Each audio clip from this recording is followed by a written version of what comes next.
All right, let's talk about something that could literally change our future. What if we could design the perfect material? A material that could create clean fuel using just sunlight and water? Well, the answer might not be in some giant power plant, but inside a supercomputer, designed atom by atom. Let's dive in. I mean, just think about that for a second. A technology that takes two of the most abundant things on Earth, sunlight and water, and uses them to generate limitless clean fuel. And I know it sounds like something straight out of science fiction, but this is a future scientists are working on right now. And the whole secret? It all comes down to finding one very special material. And this is where the story gets really, really cool. The hunt for this miracle material isn't just happening in a traditional lab with bubbling beakers. No, this is happening inside some of the most powerful supercomputers on the planet. It's allowing scientists to literally build and test the future one atom at a time. So let's meet the star of our show. Out of all the possibilities, scientists have zeroed in on one particular candidate that has them incredibly excited, and for some very good reasons. It's called graphitic carbon nitride, or g-C3N4 for short. Now, the key to understanding it is actually in its name. Think about the graphite in a pencil. You know how it's made of all these super thin sheets of carbon stacked together? Well, this material is kind of like that. Its special layered structure makes it something called a photocatalyst, which is just a fancy way of saying it can absorb energy from sunlight and use that power to kickstart a chemical reaction, like splitting water into clean hydrogen fuel. But like any good story, there's a twist. As it is, this material is a promising hero for sure, but it's not perfect. It has a few flaws that are holding it back from being the clean energy champion we really need it to be. So the big question becomes, how on earth do you fix it? And yeah, that really is the billion-dollar question, right? It's not like you can just grab a pair of atomic-sized tweezers and move things around.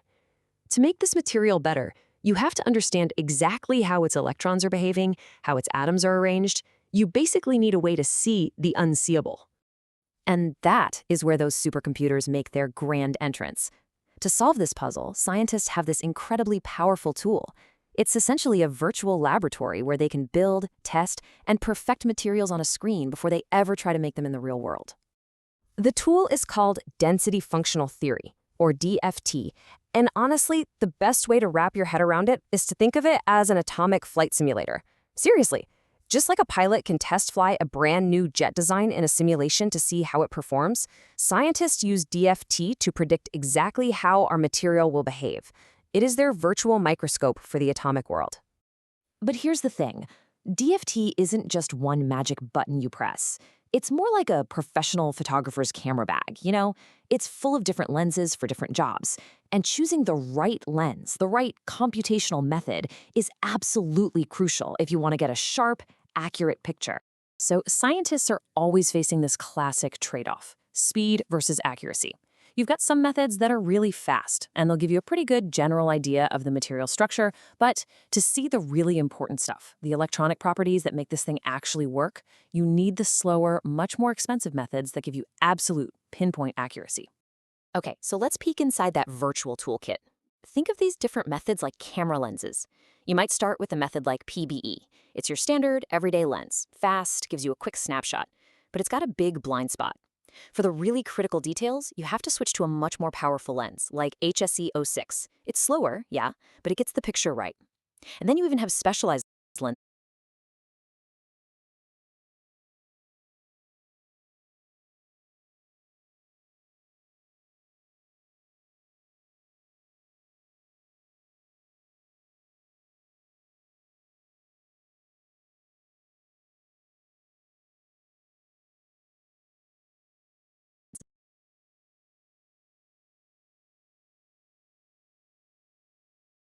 have to switch to a much more powerful lens, like HSE-06. It's slower, yeah, but it gets the picture right.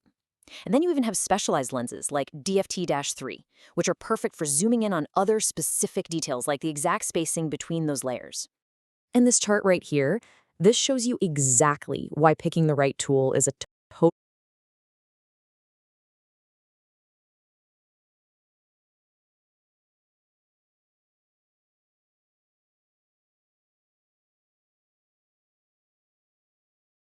total game changer. We're looking at some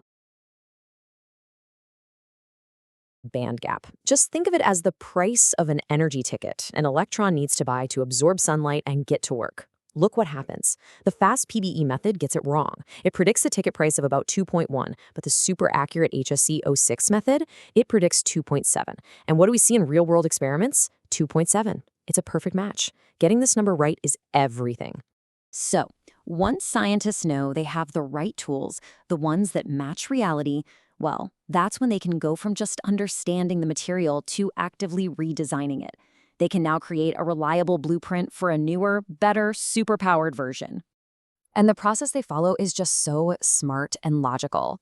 First, they simulate the original material to get an accurate starting point. Then, they diagnose its weaknesses. They can pinpoint exactly where it's failing. From there, it's all about hypothesizing fixes. What if we swap an atom here or add a new one over there? They can test dozens of ideas in the simulation until they finally validate a design that shows major improvement, creating a perfected blueprint they can take to the lab. And the results you can get from this virtual design process are, well, they're stunning. You can engineer new materials that suck up way more sunlight, or you can make it so they separate electric charges more efficiently, which is absolutely key. Sometimes the best answer is to create a heterojunction, which is basically a power couple of materials. You take two different materials that, when you stick them together, can do things that neither one could ever do on its own. And so, what starts as just lines of code and calculations running on a supercomputer slowly becomes a real, tangible blueprint. It's the bridge from a virtual simulation to a real-world solution that could help power our planet. So let's boil this all down. What are the big things to remember? First, finding the right material is everything when it comes to unlocking new energy. Second, these virtual labs like DFT are letting us discover and design them faster than ever before. But, and this is a big but, it's not enough to have the tool. You have to use the right one for the job.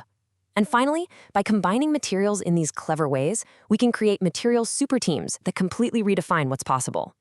You know, this whole process, this idea of computational design, it's so much bigger than just clean energy.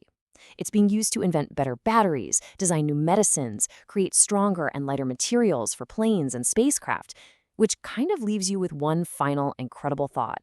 What other world-changing materials are out there right now, just waiting to be discovered inside a computer?